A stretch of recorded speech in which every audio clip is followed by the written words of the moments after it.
So I pulled the Queen of Swords and the Nine of Wands for the last 2 weeks of December. And so I'm trying to stay out of the camera light here. So the Queen of Swords is someone who's usually an air sign. This would be a Libra, Gemini, or Aquarius, Sun, Moon, or Rising. And she is someone who's very distinct in how she acts. She's analytical. She's a little sharp sometimes, a little sharp-tongued, but not really. I mean, she can be smooth around the edges. The swords just say that, she cuts through the BS. She's intellectual, analytical, unlike the cup cards, for one, that are very much about what we love and the romantic and that. The swords they're different. They're about our thinking and our thought process. And then we have the Nine of Wands. And if you look at the way the cards lay out, it looks like she's giving him a helping hand. This guy has been through some battle here. So I don't know if for some of you Scorpios, if it's around your work, because the wands do in fact represent the work that we put out in the world, our passion. It represents the fire signs. So passionate about what you do. And maybe you've been having to stand up for yourself around that. I mean, it feels like he's guarding his babies here, right? And so this could either go one of two ways. She's either as an air sign or someone who's very, feels like possibly a boss. And this could be a man or a woman, by the way. So it could be a male boss, authority figure. Excuse me. It could be a judge handing down a court case resolution, something like that. And yet it feels like there's a little bit of guarding around that. So she's either on your side, or because it feels like she's giving you a helping hand. But this guy here, he's like, I don't know if I'm into what she's doing. He sort of backed off.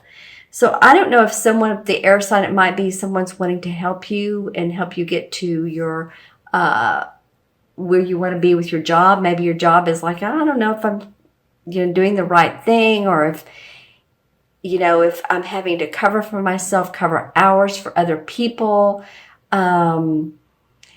People have not let you down, but you feel like you've let others down, and you've really had to stand on your guard. So this queen could be, again, she could be helping you, or she could be more of a boss. So let me know in the comments below, Scorpio, too, who this court card is, because, of course, not all of you are born on the same day, same hour, same minute. You know that. So she's not, or he, going to be the same for everybody. But let me know. Now, for the first 2 weeks of January, I have here the Five of Swords and the Ace of Pentacles. Completely different cards from each other. In fact, they're not even facing each other. While these two are facing each other and feel like they have a conversation going on, the Five of Swords is facing away. So it feels like maybe out of this standing up for yourself, you've had a battle of words. Again, because the swords represent our intellect, our thinking. And he's holding two of the swords, and two here and then a third one. And these other two have put theirs down, if you can see that. There you go. So it feels like that you all possibly have been through some conflict or holding your words back. We are in Mercury retrograde. Now, we're not going to be the first 2 weeks of January, but there is a shadow period. And Mercury goes back direct on, I want to say December 22nd, but we still have a 2-week shadow period. So it might be, Scorpio, that you're really having to watch your words around people, what you're saying. Maybe you're the one that's coming off a little bit sharp. If not, then, if this isn't you, if this is someone else and you're over here and you've had to kind of release the reins a little bit, then it may feel like someone has one over on you, either at work or at home. I'm just looking at these two, and they feel very similar, don't they? The Nine of Wands, he's guarding his post, while the Five of Swords, he's like victory, success over other people. So I've said that very dramatically, but that's the feel of this particular card. Now he's facing away, which makes me happy, the Ace of Pentacles. And this is a really auspicious card. It's blessings from the universe of good health, good finances, new beginnings in health and finances. And, if I guess you could look at it that, excuse me, the hand is coming out of this card. So it might be that, if you're the winner of this wit or confrontation, that there's joy and abundance that comes out of it. You see what I'm saying? I mean, it feels like there's some hiccups along the way, and this Queen of Swords she's in the mix somehow. And yet at the end, there's the Ace of Pentacles. So either you're going to receive promotion, bonus, new opportunity of growth, hear about news of, again, all those things, employment, compensation package that's really nice. Maybe around the first of the year. Now, oftentimes companies do that. They will come up with new compensation programs. So if you're in sales, for instance, and you have a certain quota, maybe they'll, arrange the package to where you can make more money, or you feel like you can make more money. Or if you are on any project where the bottom line is what counts, then it feels like that you guys might be doing okay. It's the Ace of Pentacles. I love to see the Ace cards of any of the four suits. Okay, let's see what the transition card is that implicates 1 month to the other. What instigates this whole thing? Okay, this is the King of Pentacles. So this is an earth sign: Taurus, Virgo, Capricorn. You have a couple people in your spread here, Scorpio. And I said Virgo almost accidentally. So this, you all let me know again if this is a Virgo person. This is someone who's very good with money, takes care of their health. They're a master at the bottom line, at their finances. They have a good profit sheet. They're in the black. They're not in the red. You can see how he's dressed well. He has his castle back here, and he's dressed nicely, and he's not overweight or underweight. He takes care of himself. He's into fitness.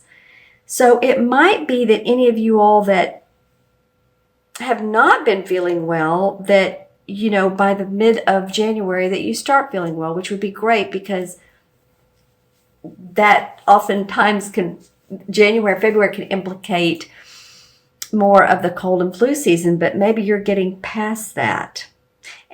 Or maybe this is a person who's helping you in your life, and they're dynamic.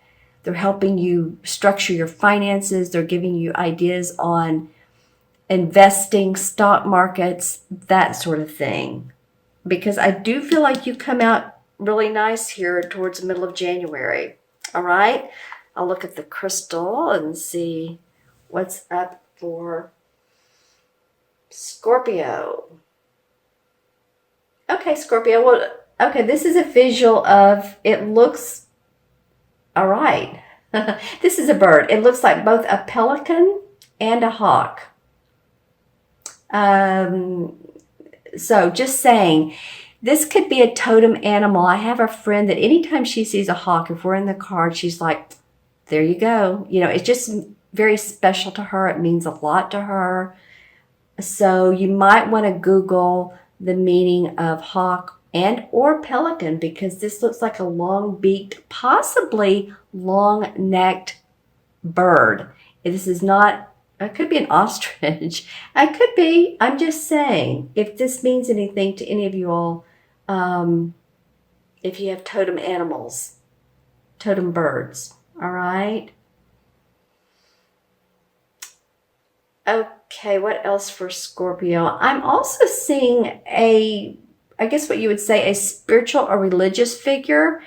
And this is not from this particular time era. This is, or even close. This is from eons ago. This might be more like a Moses figure, a king figure, Jesus, someone like that who has that sort of leadership. Feels like there's someone who sacrificed, not a martyr, but someone who has sacrificed, but then led people to a bounty. So if you're studying spirituality, any of the masters, any of the Buddha yogis, any of that comes up in the particular crystal. So maybe you're going to meetups. You're talking to other people about those types of mystical things that are very fun. Okay, anything else for Scorpio? Well, I do see an opening for you to make a commitment. Now, you're going to have to make this fairly quickly so that you don't come out on bottom. I know this sounds odd, but I'm seeing you on top and on bottom, and yet there's a window of opportunity between both of these visuals. So if someone says, hey, you know what, I think you'd be great at, let's just say, putting together a thesis for me. I don't know where I got the word thesis, or a marketing program, or you'd be great on the computer at doing this or that. Think about that, Scorpio, because and I feel like this comes more in January. This might be an opportunity for you that makes you happy, that gives you a thrill. It's out of your usual work and into a different network is what I'm hearing. A different network that you haven't been associating with. And I do see a lot of green in this particular crystal. So green meaning the heart chakra. So maybe expressing how you feel, coming from the heart space. Again, watching this Mercury retrograde time, if you feel like sometimes you have a sharp tongue, or if someone is opinionated, it could be about work, it could be about relationships, it could be about politics, it could be, that gets a lot of people's feathers ruffled. So, just kind of go with the flow. It's all, for all of us, a good time to bite our tongue if we feel like people have other opinions and or comments than we do. Because, this Mercury retrograde does blow over, and we want to keep our family, friends, associates, co-workers are important. The relationship happy, right? Okay, so let's add up the cards, Scorpio. And there's 1 and 9 is 10. All the court cards are 1 plus the ace. 1 and 9 is 10. 11, 12, and 5 is 17. Well, 1 and 7 is 8. 8 is about abundance and affinity. Infinity. It could be affinity, but it's infinity. So, again, you guys might be really focused on how your bottom line's going to look. I kind of feel like that's coming up for you. What are you spending money on, I would say? How are you watching what you're spending money on?